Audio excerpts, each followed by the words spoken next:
Hi, welcome back to the blog. Now today we're going to do Pride and Prejudice from Jane Austen, and I know I'm not a woman, and I probably should let Audrey do it, but I'm not going to talk about Mr. Darcy and Elizabeth Bennet and how they love each other and they're destined to be together, because that's all romantic. I'm going to talk to you about what I found absolutely fascinating, that I had no idea, because it was always about a love story and how he's proud and she's prejudiced, or other way around, or she's both, or whatever. But what I found in here is that Jane Austen is one of the best, I think, that understands relationships better than I think anybody, or one of the best. She just nails it. And if you read the book, if you're not looking for plot and you're reading the book for relationships, it's just everywhere. Example after example after example of bad relationship, things you shouldn't do in relationships, and things you should do. And it's fascinating, because they go from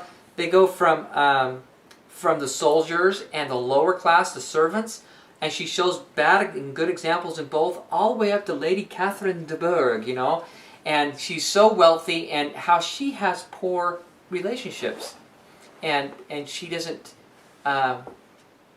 exercise proper, and really it's because of her pride, but she doesn't exercise proper relationship principles in her relationships, and so her relationships suffer.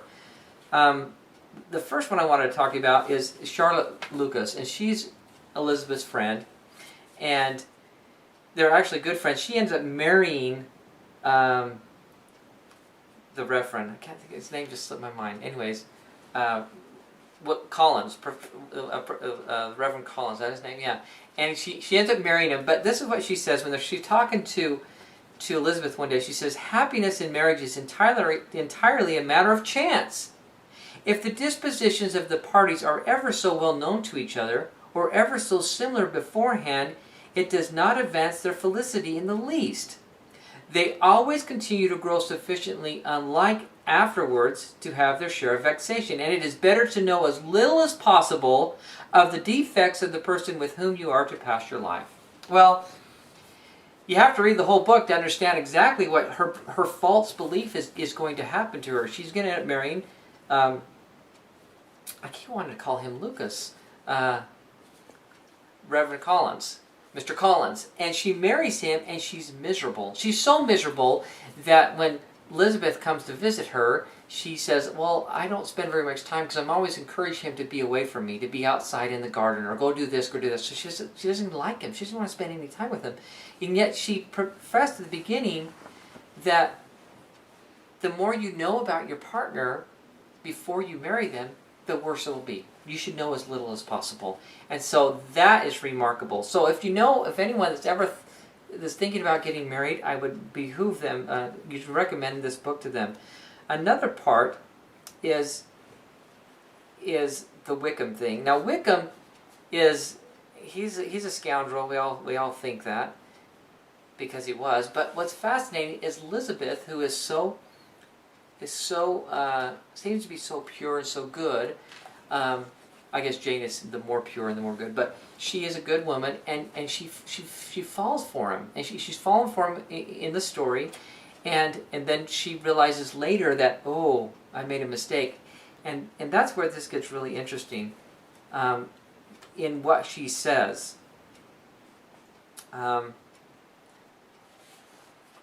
She says this to herself.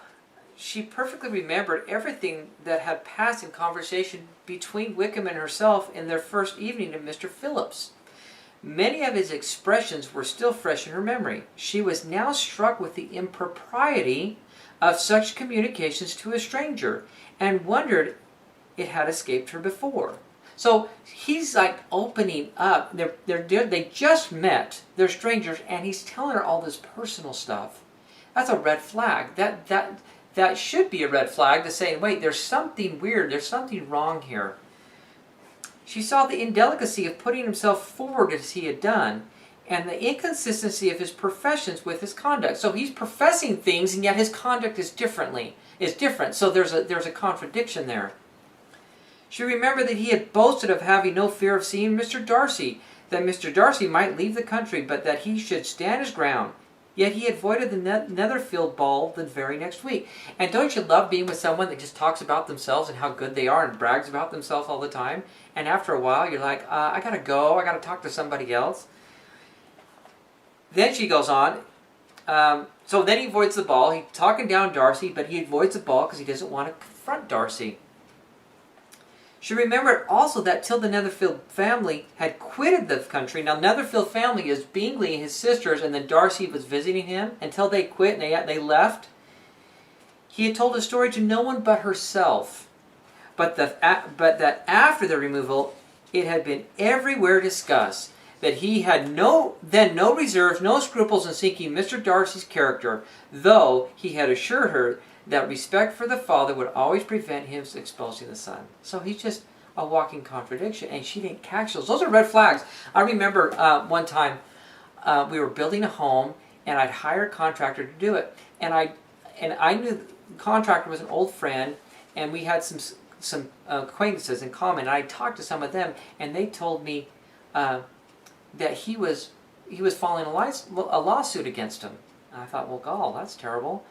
And I mean, as we went through the construction process, it was about 4 to 5 months before he started my house. He didn't do anything, and I had a construction loan, and I had to get it closed. About 5 months into it, I fired him, and guess what? He threatened to sue me. And had I read this book, this little love story, and made it part of my life, I would have realized, wait a minute, there's a flag there. He's kind of sue happy. If someone treats him wrong way, he's going to file suit. Even if it's his fault and he doesn't like the consequences, he's going to file suit. So just a tremendous learning or teachings in here from Jane Austen. And I know I use a lot of really big adjectives because I'm kind of that way, but it is tremendous, and she just nails relationships. Now, there's all through here it talks about parenting, and it's interesting to see how the Bennets parent and how the Gardners parent. And if you watch how her Aunt Gardner parents her, it's tremendous. It's such a great example, and the contrast to how her mom parents, because it's her mom that is pushing Lydia out the door, that wants her to go with all the soldiers and all the gentlemen, and has her take off to Brighton. And her father, who doesn't want to push those things, yet he's kind of a coward, and he won't confront, and he won't make boundaries, and he's creating more problems for their children and ultimately for their family.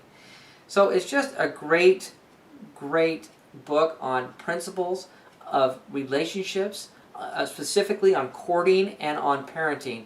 I can't recommend it highly enough. The love story is great too, but the deeper principles are fascinating. And there's other principles too. Actually, they're not talked about a lot, but there's principle of finance I found in here.